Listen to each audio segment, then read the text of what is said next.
নমস্কাৰ বন্ধু বান্ধৱীসকল, মেট্ৰিক পৰীক্ষা দিলোঁ। এতিয়া আমি কি কৰিম? বহুতৰ মনত প্ৰশ্ন। মই তোমালোকক আজি হায়াৰ ছেকেণ্ডেৰী ফাৰ্ষ্ট ইয়েৰৰ কাৰণে অসমীয়া হওক বা MIL অসমীয়া হওক, অল্টাৰনেটিভ ইংলিছ হওক, তোমালোকৰ ইংলিছৰ কিতাপখনেই হওক বা যাৰ যোনে আৰ্টছ, ফিজিক্স, কেমেষ্ট্ৰি যিয়ে যোনে লওক বা কমাৰ্চ ল'ব কিছুমানে। চ' সেইটোৰ কাৰণে মই হায়াৰ ছেকেণ্ডেৰীৰ কাৰণে আজি তোমালোকক মই হায়াৰ ছেকেণ্ডেৰী বুকখিনি তোমালোকে ক'ত পাবা? মেইনলি কিতাপ। এই কিতাপখিনি ক'ত পাবা? তোমালোকে মই গুগলত তোমালোকে আহি পেলাই চাৰ্চ কৰিবা অসম হায়াৰ ছেকেণ্ডেৰী কাউন্সিল বুলি চাৰ্চ কৰিবা, এইটো ৱেবছাইট লিংকটো। ঠিক আছে, ইয়াতে তোমালোকে যাবা। ইয়াত যোৱাৰ পিছত অকণমান ৰখাৰ পিছত এটা মেনু বাৰ এটা আছে, ইয়াতে ক্লিক কৰিবা। ক্লিক কৰাৰ পিছত তলত চোৱা দেখাবা এই চাইডে ই বুক বুলি আছে, ই বুকত ক্লিক কৰিবা। ফাৰ্ষ্ট ইয়াৰ হায়াৰ ছেকেণ্ডেৰী মানে ফাৰ্ষ্ট ইয়াৰ ই বুক লিখা আছে, ইয়াতে ক্লিক কৰিবা। ক্লিক কৰাৰ পিছত ছাপ'জ মই এক্সাম্পলৰ কাৰণে এতিয়া মোক কি লাগে? ইংলিছৰ কিতাপখন লাগে, হৰ্ণবিলখন লাগে।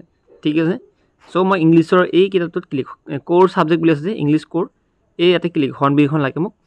এইখন মই কি কৰিলোঁ? ক্লিক কৰিলোঁ। এতিয়া মোৰ ডাউনলোড হয়, মোৰ ওচৰত খুলি আহিব। চ' এতিয়া বেকগ্ৰাউণ্ডত চাগে ডাউনলোড হৈ আছে, ডাউনলোড হ'বলৈ দিয়া। তাৰপিছত ইয়াতে তোমালোকৰ যিখিনি প্ৰয়োজন থকা ছাবজেক্টখিনি তোমালোকে কি কৰিবা? কিতাপখিনি ল'ব পাৰিবা। ইংলিছ মিডিয়াম হওক বা আছামিছ মিডিয়াম, কি মিডিয়াম আছে মই নাজানো, কিন্তু তাকে ডাউনলোড হৈ আছে। এতিয়া চাই লওঁ আমি ডাউনলোডত কি দেখিছোঁ। আমি ডাউনলোড হৈ আছে, ডাউনলোড হ'বলৈ দিয়া। ঠিক আছে, বুকখন ডাউনলোড হৈ লওক, তেতিয়ালৈকে আমি অলপ ৰখোঁ আৰু ভিডিঅ'টো পষ্ট নকৰোঁ। কাৰ কি ছাবজেক্ট ল'ম বা কি ভাবিছা তোমালোকে? কমাৰ্চ ল'বা নে ছায়েন্স ল'বা নে আৰ্টছ ল'বা নে তোমালোকে বেলেগ কিবা পঢ়িবা নে ভকেশ্যনেল ল'বা? মানে বেলেগ কিবা মানে আৰ্টছ যোনবোৰ তোমালোকৰ ITI হওক বা পলিটেকনিক পঢ়িবা নেকি? কোনে কি পঢ়িবা একবাৰ কমেণ্ট বক্সত কমেণ্ট কৰি জনাবা।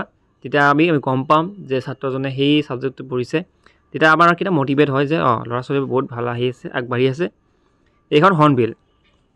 ঠিক আছে, হায়াৰ ছেকেণ্ডেৰী ফাৰ্ষ্ট ইয়াৰৰ হৰ্ণবিলখন তোমালোকে কি কৰিবা? ডাউনলোড কৰি ল'বা। ইংলিছৰ কিতাপখন ধুনীয়াকৈ চাই ল'বা। লেচন বাই লেচন তোমালোকে চিলেবাছ মতে পঢ়ি যোৱা। এতিয়া তোমালোকে চিলেবাছ ফ'কাছ কৰিব নালাগে, জাষ্ট কিতাপখন ডাউনলোড কৰিবা। কিতাপত থকা যি কবিতা হওক, তোমালোকৰ লেচন যোনবোৰ আছে, গল্পবোৰ আছে, ঠিক আছে, পয়ত্ৰী পয়াম যি আছে মানে সেই গোটেইখিনি তোমালোকে কি মানে পঢ়া ওলালকে পঢ়ি থৈ দিয়া। তেতিয়া তোমালোকে পৰীক্ষা আগলৈ তোমালোকে ৰখি থাকিব নালাগে। তেতিয়া তোমালোকে ধুনীয়াকৈ এইবোৰ পঢ়ি পাছ কৰিব পাৰিবা। ঠিক আছে, এইখিনি ক'লোঁ, জাষ্ট মই এক্সাম্পল তোমালোকক দিলোঁ ইংলিছৰ কেনেকৈ ডাউনলোড কৰিব লাগে, বাকী ছাবজেক্টবোৰ তোমালোকে ডাউনলোড কৰিব পাৰে। Thank you so' much. Next ভিডিঅ'ত লগ পাম। ধন্যবাদ।